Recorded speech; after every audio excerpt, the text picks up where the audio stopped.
Hello,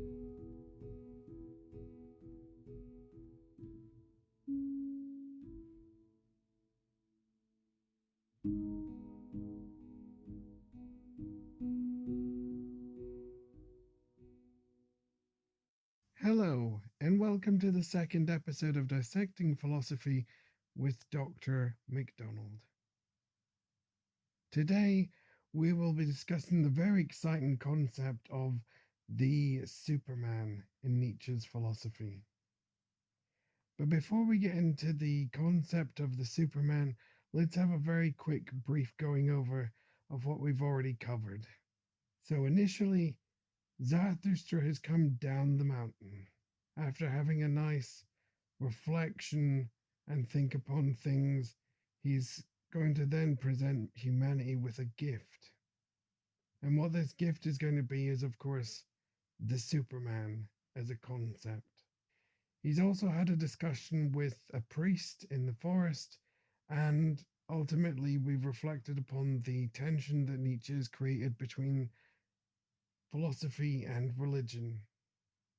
So let's get cracking on with section 3 of the prologue. When Zarathustra arrived at the nearest of the towns lying against the forest, he found in that very place many people assembled in the marketplace, for it had been announced that a tightrope walker would be appearing. And thus Zarathustra spoke to the people.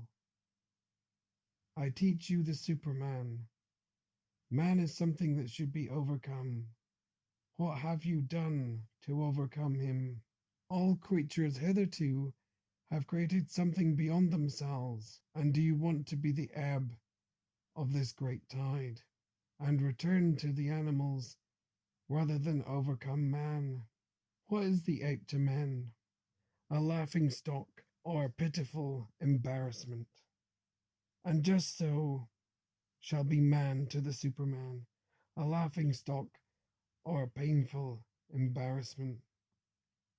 You have made your way from worm to man, and much in you is still worm. Once you were apes, and even now man is more of an ape than any ape. So here we have Zarathustra then saying, I'm going to teach you the ways of the Superman. And in the German, of course, that's the word of Übermensch, and can also be translated into English as the Overman. And there's also a popular caricature of really Nietzsche himself in this sort of DC Comics Superman attire with a big sort of U for Übermensch across his chest. So let's break down just exactly what's being said here. So Nietzsche's drawn out the tension between man and animals, and that we have historically in philosophy the overcoming of any sort of animality within us as a human species through our use of reason. And an example of that is in Descartes. Descartes' argument is that humans have reason and animals don't have reason. Animals are solely driven through their own desire, and by being driven solely through their own desire, they can't ultimately go beyond that in any given way. So, in a way, animals are just purely carnal, purely instinctually driven creatures. And Descartes says from all that animals are basically no better than machines. This is why you have that moment in which it says, what is an ape to man? Isn't it a laughing stock? It's precisely that point to say which, of course, ape is a laughing stock to man, because look at it in comparison to us as a human species, and even just what we've done through the use of reason, through our intellect, through what we've been able to then create as a human species in comparison to animals. And interestingly enough, there's the relation to Darwinism here that's going on as well, in which Nietzsche is saying here that even man now is an ape. That is the human species now. Can we have this evolutionary connection back into apes themselves? It's a significant point because Nietzsche's saying here that ultimately what we sought to have is a higher ground, sought to form or create ourselves as a basis for a species above animals. We're no better than apes ourselves, following what Darwin's saying. And this is not in a complimentary fashion here at all. It's not in a sense of, oh, because Darwin then says we have that relation back into apes. It should be like, oh, fantastic, we're animals again. It's no, Nietzsche's more like, oh my God.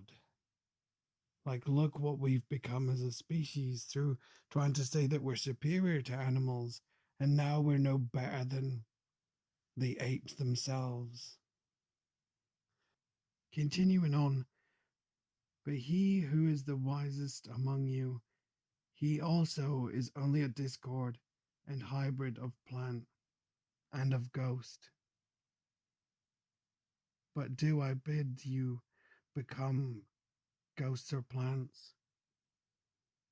It's a very weird line when suddenly he says, the very wisest people, ultimately the philosophers, arguably, or at least let's say, those are who we held in high esteem, are no better than just a combination of plants and ghosts. What is exactly meaning here? And I think on the one hand, it's gone back to that point about just satisfying our base instinctual needs for things in a way that a plant, all what it needs is just basic photosynthesis to keep on. In the same way that our own body only needs its own sustenance, own set of nutrients in order to keep on chugging along as it does. And the other part, of course, then the of ghost, what does that mean? It means in relation to the soul. And the idea ultimately that our soul is just representative of us in spiritual form, which, despite the many different concepts and ideas of the soul that there is between different philosophies and religious outlooks, and that the one that really is touching upon here is Saint Thomas Aquinas's idea, because he's the one in which the soul is ultimately you in spiritual form. So let's keep going. Why exactly is Nietzsche? How's Nietzsche going to get us out of this debacle that we're in? Behold, I teach you the Superman. The Superman is the meaning of the earth. Let your will say, the Superman shall be the meaning of the earth. I entreat you, my brothers, remain true to the earth, and do not believe those who speak to you of superterrestrial hopes. They are prisoners whether they know it or not. They are despisers of life, atrophying and self-poisoned men, of whom the earth is weary, so let them be gone. So what Nietzsche means here is be wary precisely of the people that speak to us of metaphysics. Be wary of precisely the people that place all the emphasis upon an afterlife. Why is this the case? Because ultimately they're going to lead to us having an unhealthy outlook and unhealthy approach for us. They despise life because there is all that emphasis placed upon an afterlife. Then it's not focused on the here and now. It's not focused precisely on living the best life you have now, but rather preparing you for when you're dead. And Nietzsche's saying here that that's a really just horrible outlook to have. We should be focused on precisely the here and now. We need to be focused on living our lives and having the best life possible now, and not for what's going to be happening after we're dead. Once blasphemy against God was the greatest blasphemy, but God died, and thereupon these blasphemers died too. To blaspheme the earth is now the most dreadful offence, and to esteem the bowels of the inscrutable more highly than the meaning of the earth. Once the soul looked contemptuously upon the body, and then this contempt was the supreme good. The soul wanted the body lean, monstrous, famished. So the soul thought to escape from the body and from the earth. Oh, this soul was itself lean, monstrous, and famished, and cruelty was the delight of this soul. But tell me, brothers, what does your body say about your soul? Is your soul not poverty and dirt and a miserable ease? So we have a really nice discussion here about the tension between the body and soul that's going on. And when we have the discussion about the soul seeing the body as something monstrous and harmful and so forth, we have to go back into the history of philosophy and go to an example like Plato's Phaedo. So, very briefly, in Phaedo, we've got the death of Socrates, and there we have the discussion in which he's very happily going to take the hemlock, the poison that's going to kill him. Why is the body seen as something that's harmful towards the soul? And it goes back into the relationship between desire again and the body. It's ultimately our desires cause suffering for us. And the more that we suffer and the more that we desire, the more that the soul becomes like the body. And for Plato, that was the way in which you couldn't get into the afterlife for regular people because ultimately they would sin so much through their desires. They would eat far too much packets of crisps. And ultimately, philosophy would be the one in which it would get you out of that problem. Why? Because philosophy is the one that teaches you to critically reflect upon things, to have that moment saying, maybe I shouldn't eat that other packet of crisps. Maybe I shouldn't go for the family pack or the fun sized one. Maybe I should only just eat a wee packet of crisps to myself. That'll be all right. Just those wee moments that you have a critical reflection will not only be healthy for you in the process, of course, but also good for your soul. And the great thing about what Nietzsche does here, he says he twists it around and he reverses the situation and he says, well, actually, the concept of the soul, when we look at it, let's actually think about it for a minute and just think, my God, doesn't that thing just make us absolutely miserable? Doesn't that actually make us just suffer? Here, of course, we have the irony, and it's something that's meant to alleviate suffering from us, something that's meant to get rid of suffering, ultimately makes us suffer. And precisely the reason that the soul causes suffering for us is because it tries to put shackles on our desire, and the way in which it sees human desire is always causing suffering. And Nietzsche's argument is the complete contrast to that. Our desire is something that's actually really positive for us. It doesn't always lead to suffering. An example here we've got right in the text in which we have, what does your body say about the soul? Doesn't the body view the soul as something that's ultimately monstrous? Is precisely that point that Nietzsche's trying to say, that within our body itself has a process of desire within it. As to say, it's going to be keep on trucking. If it gets infected, if it gets caught, if there's an illness, there's an irony to this, of course, when I've got a sore throat, it'll heal itself. It's precisely the desiring processes within our own body. It's a very positive thing.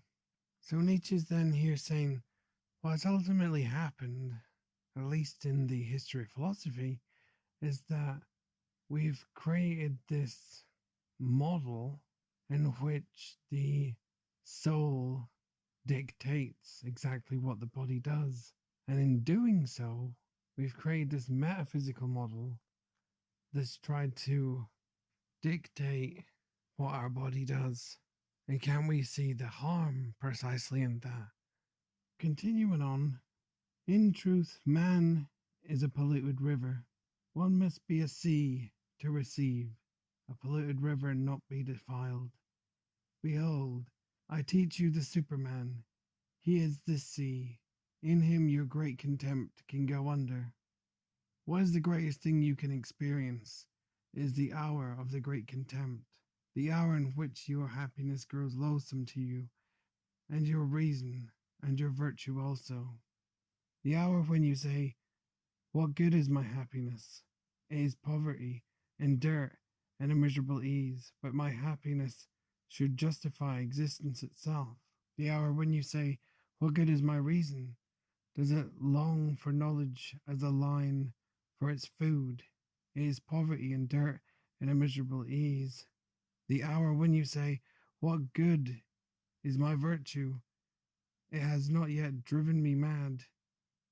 How tired I am of my good and my evil. It is all poverty and dirt and a miserable ease.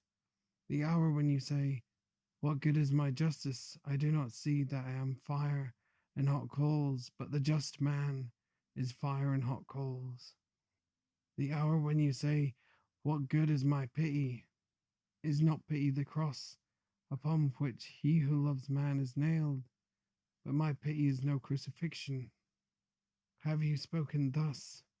Have you cried thus? Ah, that I had heard you crying thus. It is not your sin, but your moderation that cries to heaven. Your very meanness in sinning cries to heaven. So each little section here of happiness, reason, virtue, justice, pity, there's a lot going on within each little section. First, with happiness, we have the problem of happiness, and the goal of attaining happiness is causing misery. And for that, we have to go into the idea of attaining good life within philosophy.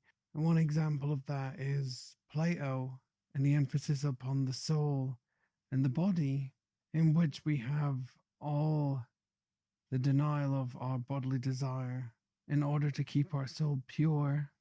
And that ultimately will lead us to the best form of the afterlife, because our soul will be pure and therefore can attain heaven.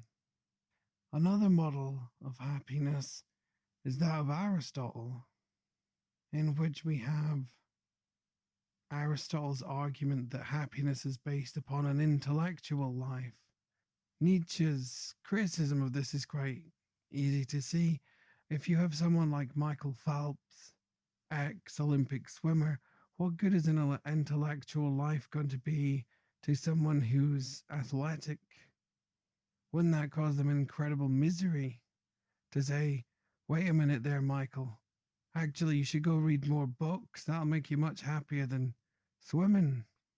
And that's what Nietzsche's picking up on when we've got models for happiness here, is only a very, very small minority of people that manage to achieve the absolute prime model for what makes happiness possible in these philosophical models. It's certainly not attainable for absolutely everybody. It's quite the opposite. Everybody would be pretty miserable to get to that form of happiness in the first place.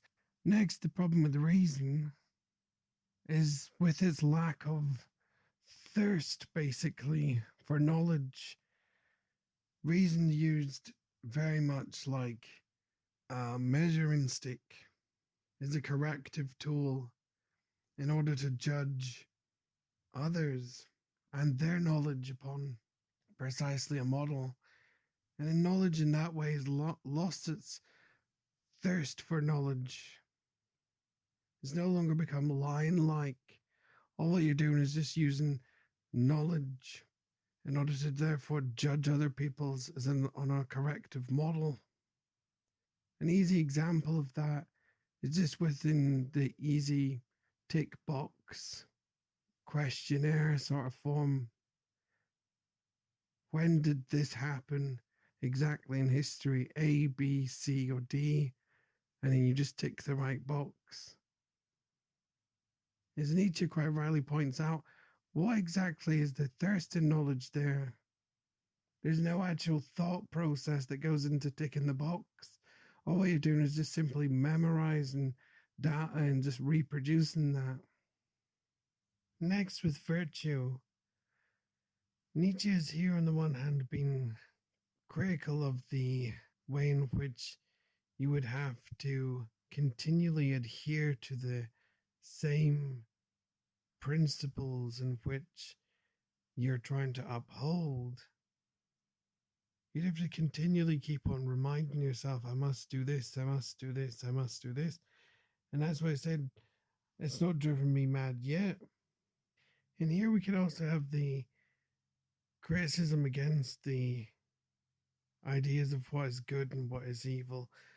And it touches upon Nietzsche's other book, The Genealogy of Morality. And what Nietzsche says there is that when we have the ideas of good and evil, we tend to think of them as big, pure concepts. That's to say, you've got your knight in shining armor or your Luke Skywalker sort of character, at least in the original trilogy, and then you've got your bad guy, you've got your pure evil bloke, you've got Darth Vader before Jedi, and that's what tends to have happened within philosophy. Everybody talks about good and evil, at least in a moral sense of pure good, pure evil. And Nietzsche comes along and he says, well, actually, what we think is good at a given point in time, and what we think is evil in a given point in time, is actually based within historical context, and we can genealogically trace the reasons for why we think a thing is good or evil at a given time period. Next, with justice, Nietzsche's been critical here of the just man, his fire and hot coals. And what he means by that is whenever you see somebody who thinks themselves as incredibly upstanding and just, the amount of almost hellfire that they'll rain down upon somebody who they think is unjust is unbelievable. They don't show them compassion. They don't show them any form of understanding. This goes back into that whole thing of wanting to be absolutely superior in your mindset and principles compared to somebody else. And it's precisely that point in which you can see the amount of condemnation and hatred one person can have for another because they think they're just. I'm going to use a fun example here. So you can get this sense in Batman, in which you've got the idea of Batman and his principles being incredibly superior to that of the villains.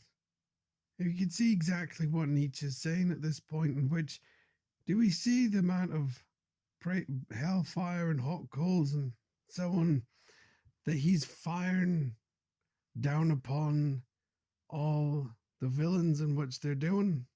He doesn't have a moment of reflection in which he therefore reflects upon his actions. Am I doing the right thing?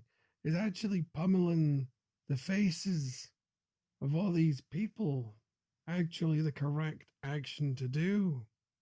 Next, for pity, we have a great little quote here from Francesca Cauchi from her book Zarathustra contra Zarathustra, the tragic buffoon.